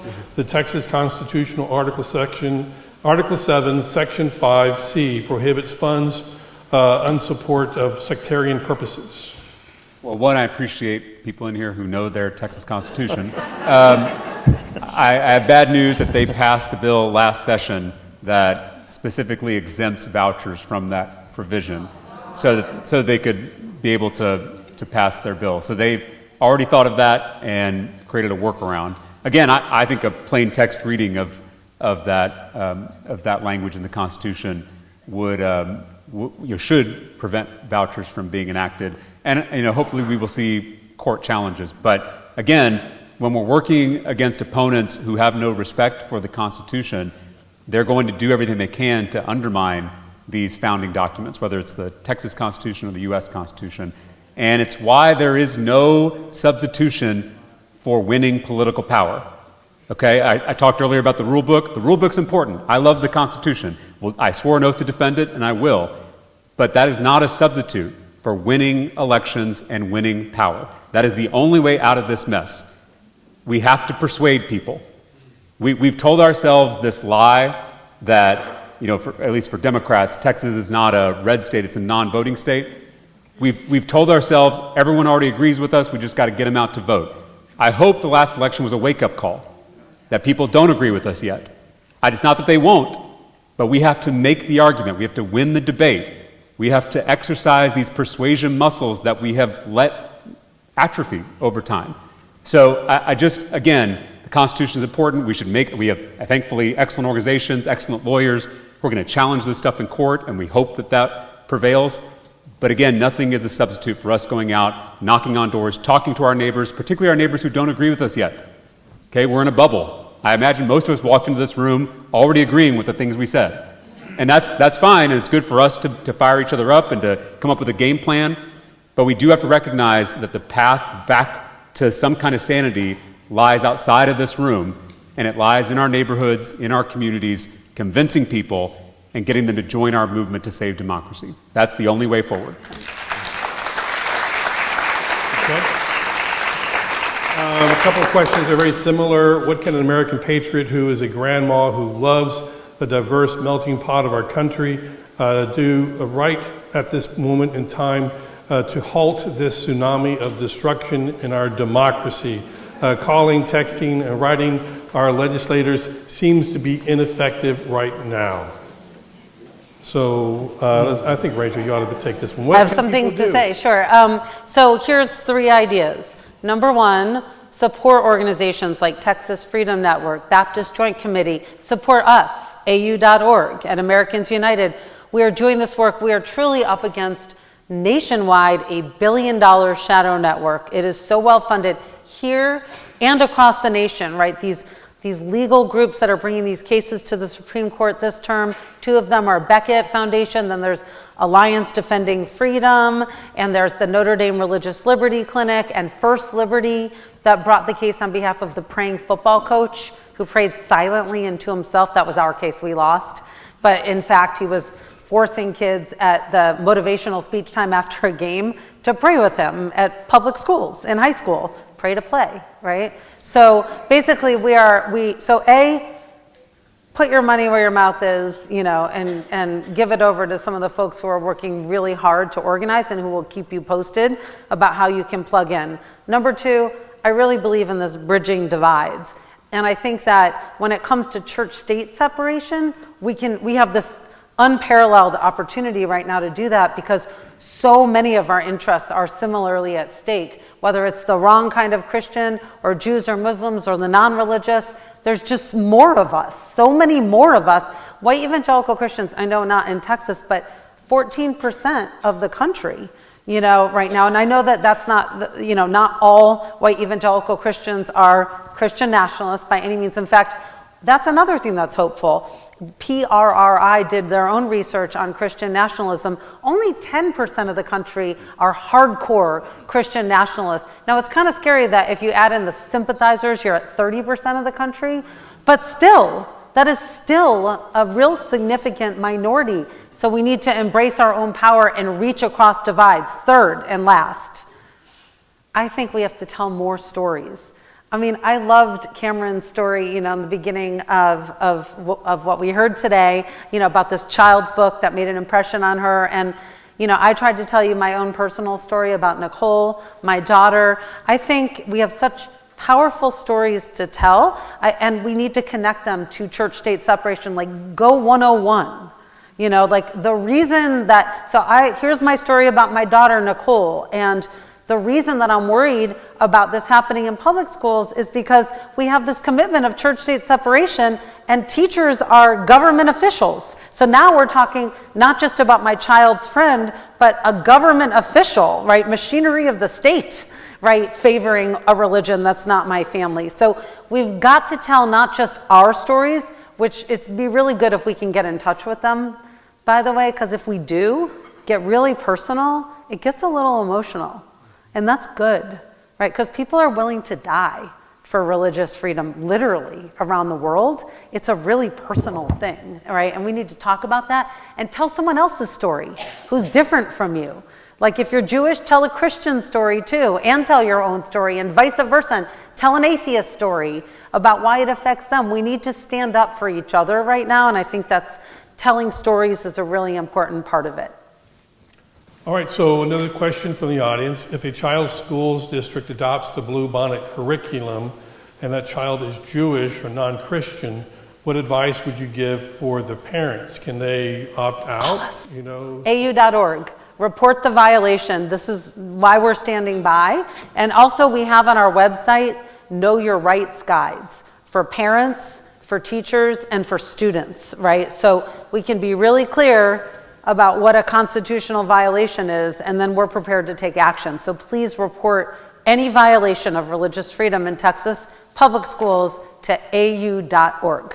And David Brockman, can they opt out? Can they say, we can opt out of vaccines. Why can't we opt out of, this stuff? Yeah, I don't see any particular way that they can opt out in this, because if it's adopted by the school district, as a whole, and of course, districts can pick and choose as far as what parts of the curriculum they want to offer. Okay, so there's that. That's up to the school district. But once they've decided, it's going to be like a textbook or anything else, And I don't know of any provision for opting out. Do you know, James? I haven't seen any provision for it. And again, there's science about how you persuade people. Mm-hmm. You persuade people by identifying what their values and concerns are and appealing to that, rather than arguing from your own values.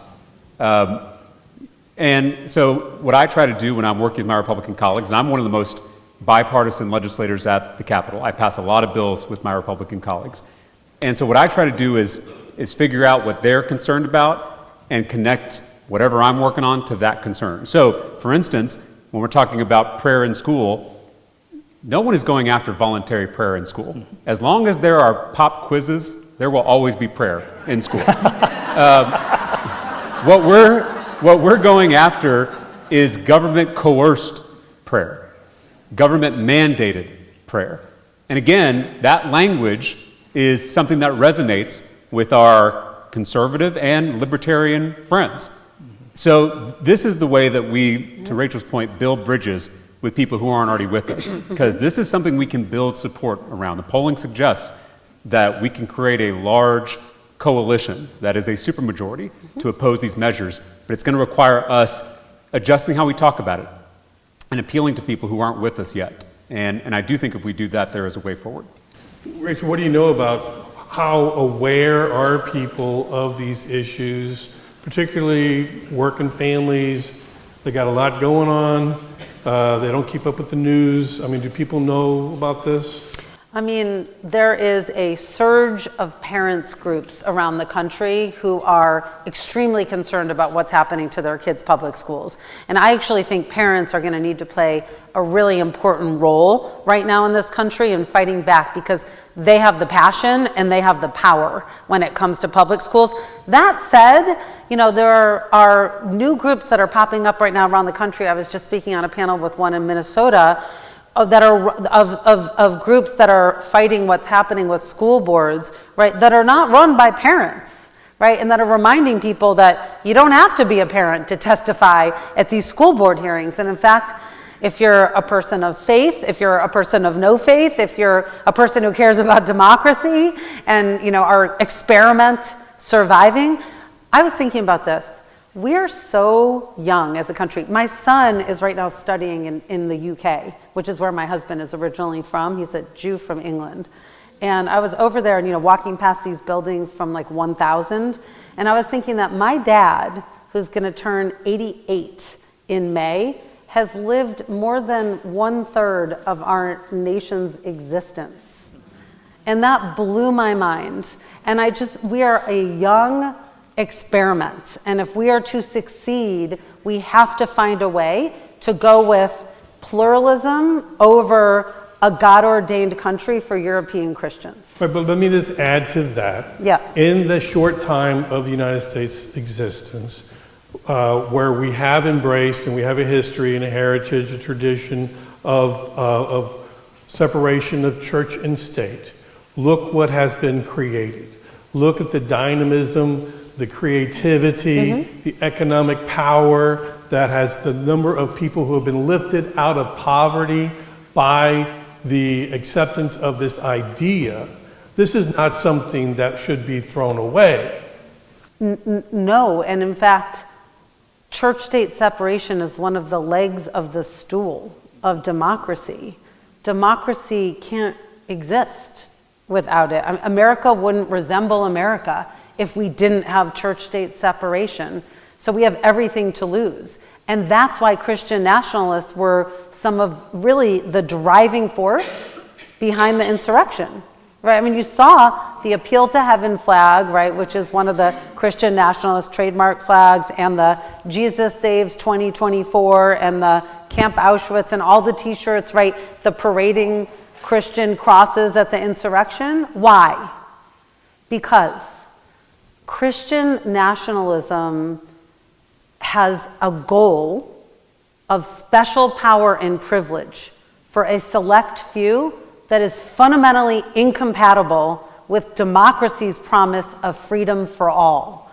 So Christian nationalists have to take down democracy in order to succeed. And it's really dangerous, and it's what we're seeing right now. All right, real quickly, David. Yeah, one other thing that I forgot to mention earlier about the dynamism of the United States. One of the other benefits of church-state separation has been the continuing vitality of religious life in the United States. There's some very good data out there that shows that the United States, among other advanced countries, economically and technologically advanced country, is the only outlier in terms of the number of people who continue to believe that religion is very important to their lives. If you look at countries like in Western Europe, for example, Japan, religiosity is in the cellar. Okay, people are just not religious anymore, but religion has remained very vital in the United States, and there are several scholars out there give a persuasive argument that church-state separation is the reason for that, because what it does is it basically it removes any kind of state monopoly religion, okay, where one religion has power and the others don't. And what that does is it then creates a free market, a free religious market where religions compete with one another for followers. That has then contributed to the diversity of religion, with new religious movements and religious sects coming up in the United States, like the Mormons, for example. Also, diversity within groups, with those groups that are more traditionalist, or those groups, let's say like Reform Jews, who are adapting to modernity. And so church-state separation has been good for religion as well. And there is a danger on the other side that Christian nationalism and religious extremism, as Martin Davies has talked about before, will actually be bad for religion. And that's something that I think those people who are religious should keep in mind. So we're wrapping this up. I want to get into this, and this question came up from the audience, and I call it the primary problem of Texas. The question is, how did Christian nationalists get so much political power? And when I talk about the primary problem of Texas, I mean the Republican primary. So I actually think to answer this question, we have to look in the mirror.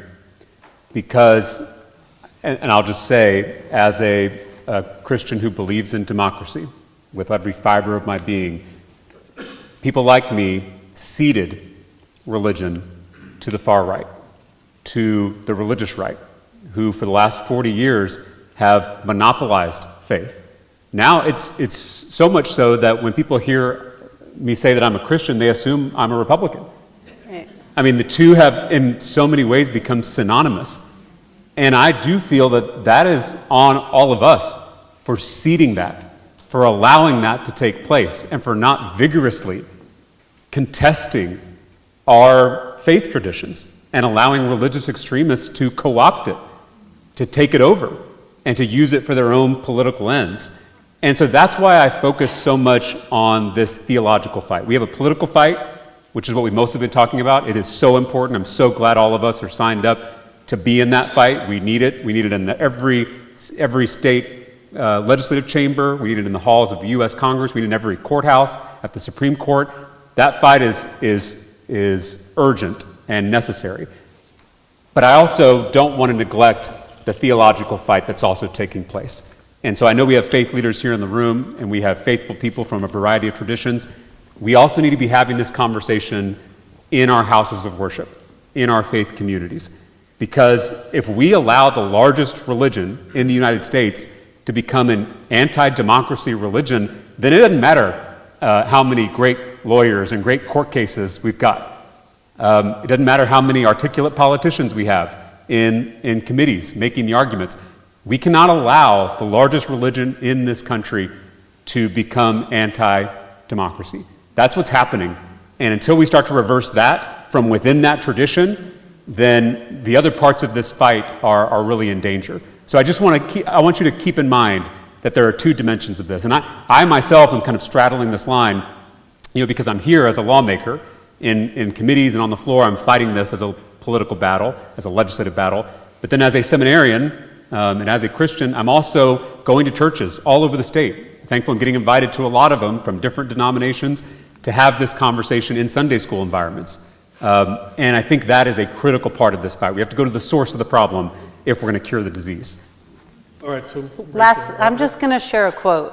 Which is, it just gives me a lot of inspiration, and it comes from my Jewish tradition. And I also really do want to thank the National Council of Jewish Women for all the work that you do. I'm so proud to be a fellow Jewish woman, and you are so forceful and powerful, and the Jews are but a small, very tiny minority, and we do a lot of work on behalf of a lot of people, and America, and it makes me really proud. So thank you, and thank you. But the quote that I want to share is from Pirkei Avot. I think maybe people who are Jewish might know what it is already, which is the wise books of our fathers is sort of what it's called. And it says, "It is not your responsibility to complete the task, but nor are you free to desist from it." Because it can feel real overwhelming these days to know where to begin. So just remember, you just need to do your part.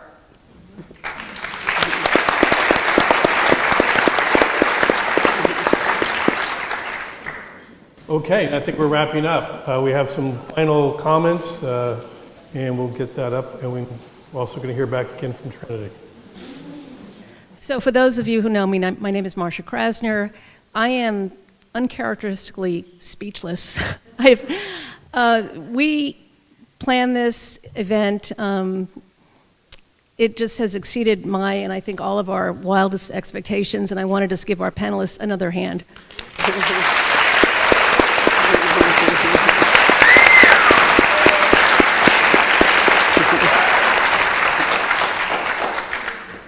We chose carefully and wisely, I think. We have a fantastic moderator in Martin Davies from TPR.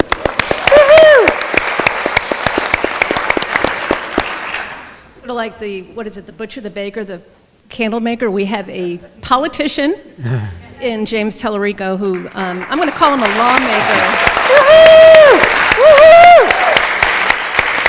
I think he deserves the word lawmaker, not politician, myself.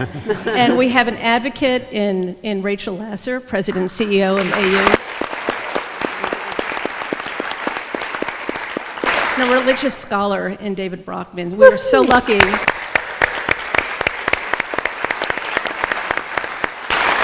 I want to thank our ASL interpreters. They worked really hard.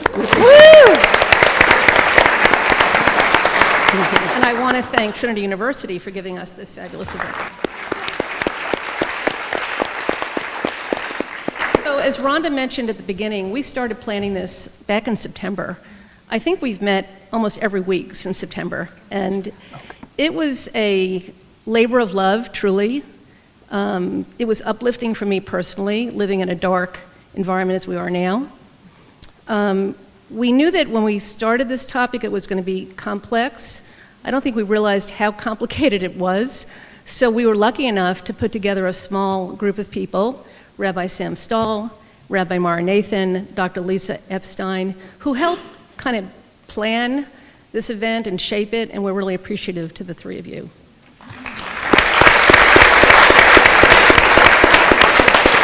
Okay, so we've heard a lot today.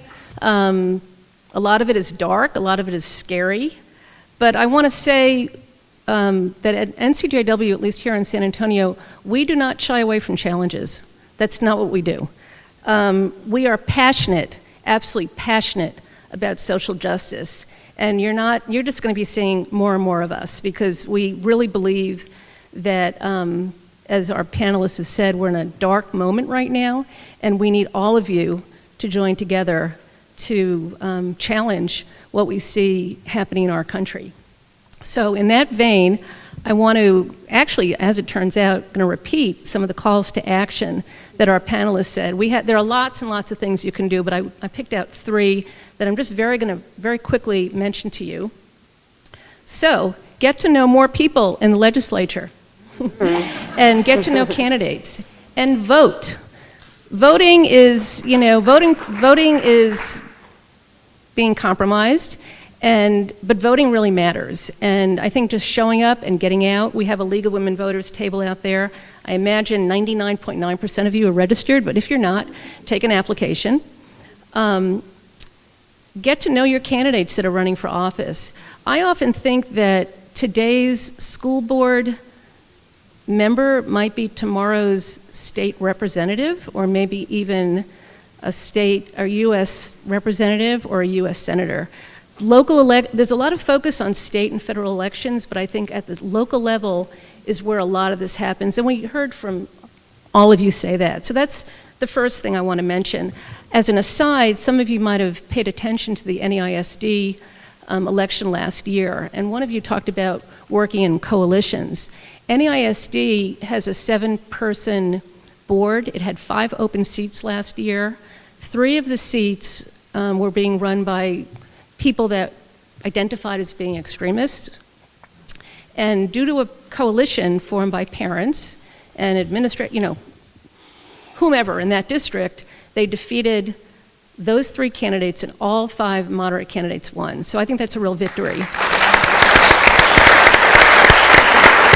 And we want to see more victories like that, and we want you all to participate in making that happen. Texas Freedom Network was mentioned. I'm going to do a little show and tell. So Texas Freedom Network, there are a lot of resources out there, and I'm going to talk about them very briefly. Texas Freedom Network is a terrific group. They put out a toolkit, which I have myself consulted on many occasions. This is called Take Action. Texas Public Schools are not Sunday schools. It contains step-by-step guides, scripts, roadmaps, so that when you get out and you talk to your friends, your family, parents, you can talk factually and intelligently about this issue. So I really urge you to go to that website. Third action is right here on the stage. Sign up to au.org. We've been so lucky to have the dynamic Rachel Lasser with us today. We're so glad. And AU, as you know, is involved at the national level, but they also have chapters all over the country, and they have a chapter right here in San Antonio, which is being staffed by San Antonio members of AU, so I urge you to go and visit that table. So when you checked in earlier today, you got a copy, I'm going to pull it out, you got a pocket U.S. Constitution. So this Constitution is an actual word for word of the U.S. Constitution that is housed at the National Archive together with the Bill of Rights and the Declaration of Independence.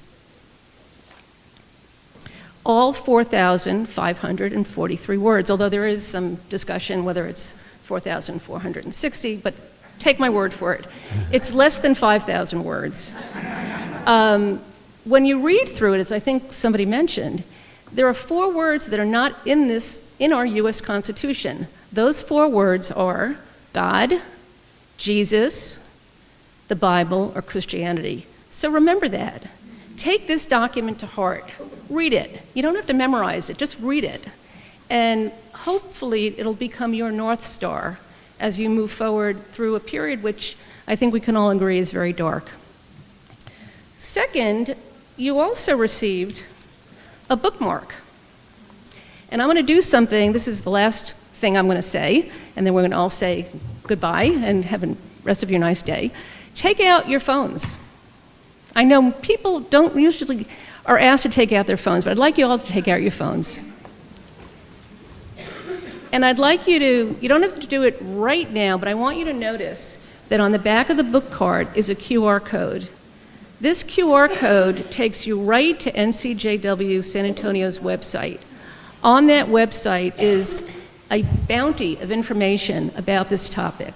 We have resources, we have more calls to action, and we will continue adding to it. We're in the process of forming a resource committee of experts so that when you see things, hear things, experience things in schools or elsewhere, you can come to us and we hopefully can address the concerns.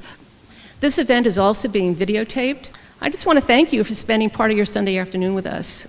It's just been great to have you. You've been a great audience, great questions, and absolutely unbelievable panel. So thank you. Thank you. Thanks, everyone. I'm being told that our mayor is going to come up and say a few words, so thank you.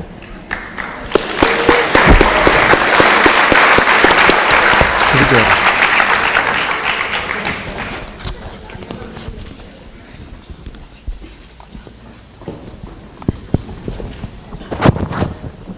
Good afternoon, everyone. I know, let's give them another round of applause.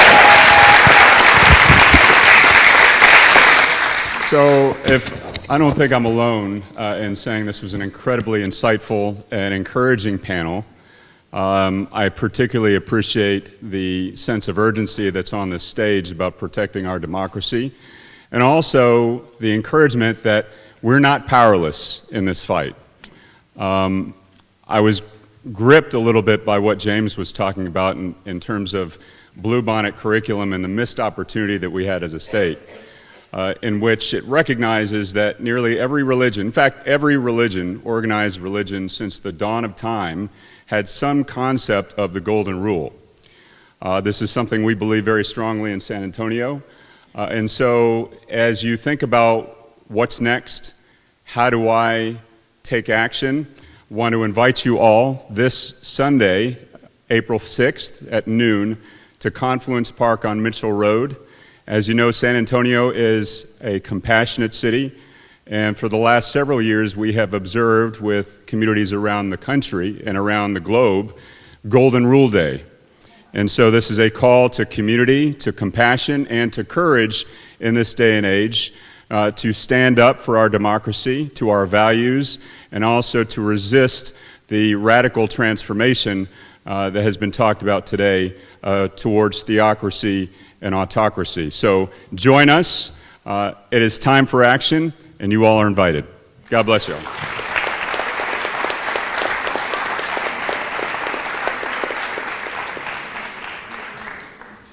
Thank you so much again for attending today. As part of the conversation at Trinity, this is one of many free events that we put on across the course of the year. Coming up just 2 days from now, I think on April 1st, there's going to be a youth-led forum with the mayoral candidates who are going to be running in the next election. If you want to find out about more events that we're going to be hosting, look at the conversation at Trinity on Google. You'll find it. Again, the views and let me read it.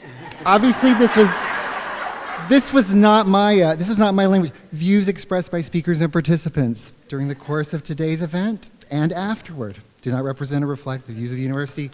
Thank you so much.